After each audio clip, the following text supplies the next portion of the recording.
This is Mad Movie Mark on the Mad Movie Mark Movie Review.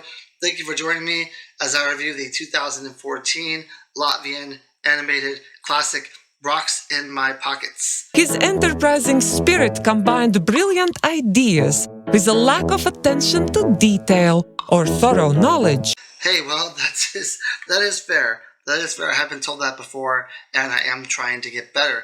Now, Rocks in My Pockets has a 100% fresh rating from the critics on Rotten Tomatoes and a 69% fresh rating from the audience. I am currently reviewing every movie that has a 100% fresh rating from the critics. Now, this movie was directed by, written by, produced by, and stars Signe, and this is basically a story about a certain aspect of her life. Now, in the 1920s, her grandmother Anna was a very learned person. She was also apparently very pretty, according to what the movie is telling us. Now, she falls in love with a businessman who is 30 years her senior. Now, she goes to work for this businessman originally, and while she was working for him, she develops this attraction to him. So she starts wearing like more revealing clothing and more things that might attract him. Now, eventually it works, and he does also become attracted to her. Now, he has a family and children already. He's 30 years older than her, and he approaches his wife and says that he is going to leave her because he still wants more children. Now, he believes that his bloodline is immaculate. His bloodline are geniuses. They're great children. They're great adults. They grow up to be very successful, and he believes that he needs to bring more of these type of children into the world. She's too old to give him any more children. I believe they said she's going through menopause in the movie, so he needs a new wife who can provide him more children.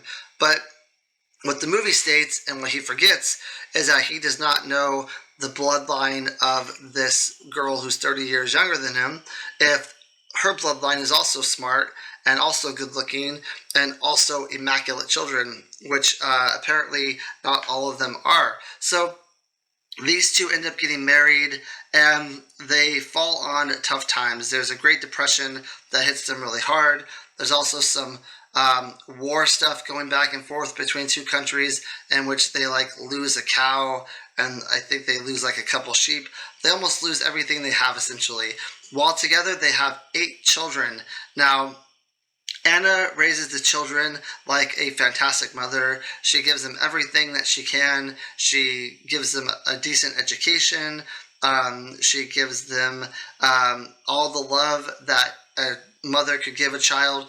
While on the other hand, the father isn't really there all that much. He's kind of an absent father because he's writing some sort of things about the war, and he's just not the great father that the kids want him to be. So eventually the father passes away, Anna passes away, but there's kind of a bit of a different story about how Anna passes away. So Signe, who is the granddaughter of Anna, believes that Anna committed suicide, and she believes that Anna had some sort of illness or some sort of thing going on in her head that caused her to commit suicide, whereas her children all claim that she died peacefully in her sleep.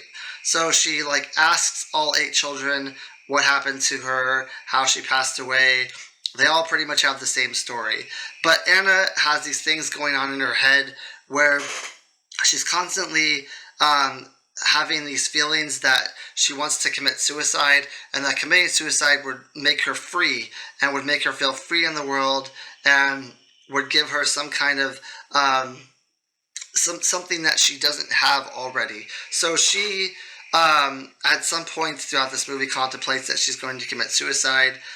She does not end up doing it, but she has 3 cousins who also went through the same thing, and she has a long history of family who committed suicide, all of them by hanging, I believe.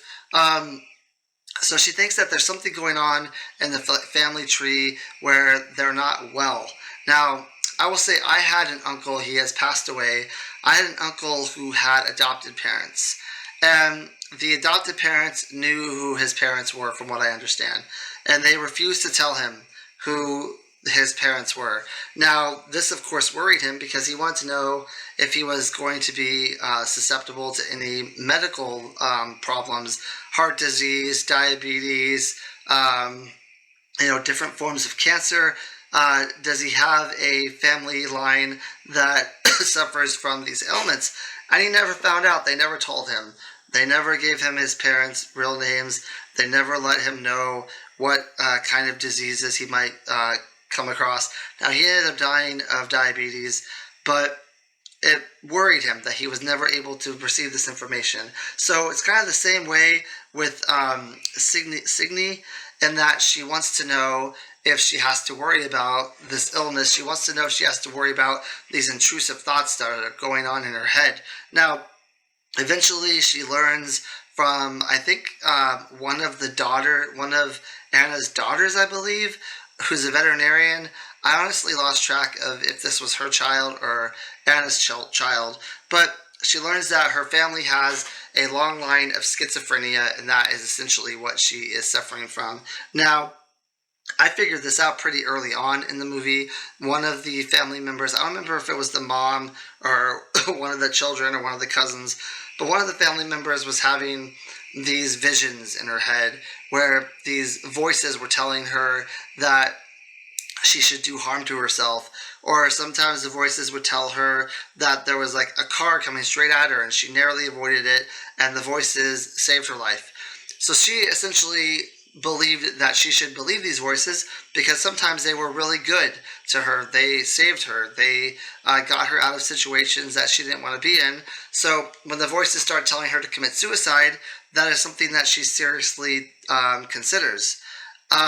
So Signe has this family history of this disease. Now, throughout the movie, there's really amazing animation of her kind of walking on her brain because of how heavy this weighs on her and these intrusive thoughts that are going through her brain.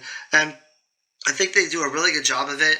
And I think this is a really brave thing for Signe to come out and admit that she did not know what the issue was, that she learned that her family has schizophrenia. I think it might be a form of like an outlet for her and almost a form of closure for her as well.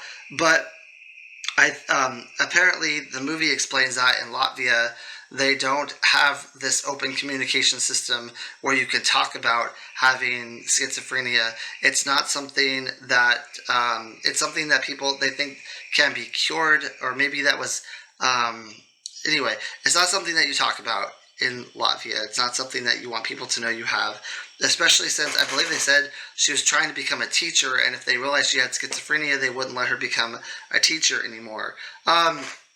But like I said, I knew it was schizophrenia pretty early on, but that's just because I'm in America. Maybe in Latvia they don't have those kind of early warning signs, or they don't have it enough, or not enough people get diagnosed with it to the common people know what it is, because it didn't seem like she had any clue that it could be schizophrenia throughout any of the movie, and I thought it was fairly obvious. So that's essentially the movie. At the end of the movie, Anna ends up confronting her grandma. I don't know if it's like through a vision or what it is, but she ends up confronting her grandma, and she offers to give her rocks to put in her pockets so she can commit suicide. And then her grandma's all like, but if I did that, I would kill myself. And that's pretty much like the whole story, I guess. Or at least that's what I remember from it. I thought the animation in this movie was quite good. It's a mix of like hand-drawn animation and the paper mache, I believe. Otherwise, I don't know how they got the mold for that brain. I think it's paper mache. But anyway, the art in this movie is fantastic. I love hand-drawn cartoons, and they did a really fantastic job with this.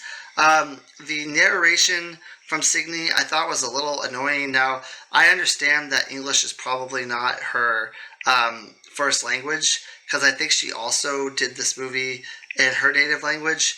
I get that, but and maybe she was on a shoestring budget to where she had to be the narrator, but her narration to me is not engaging at all.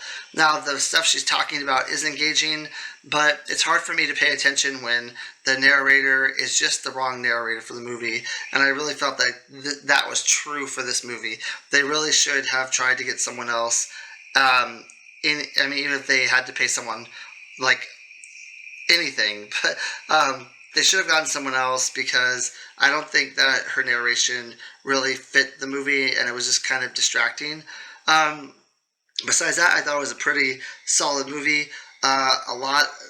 There was some stuff about the war in the middle of it, about two factions meeting each other in battle, and how it affected their lives negatively because they kept having to get rid of, they weren't allowed to have their own property,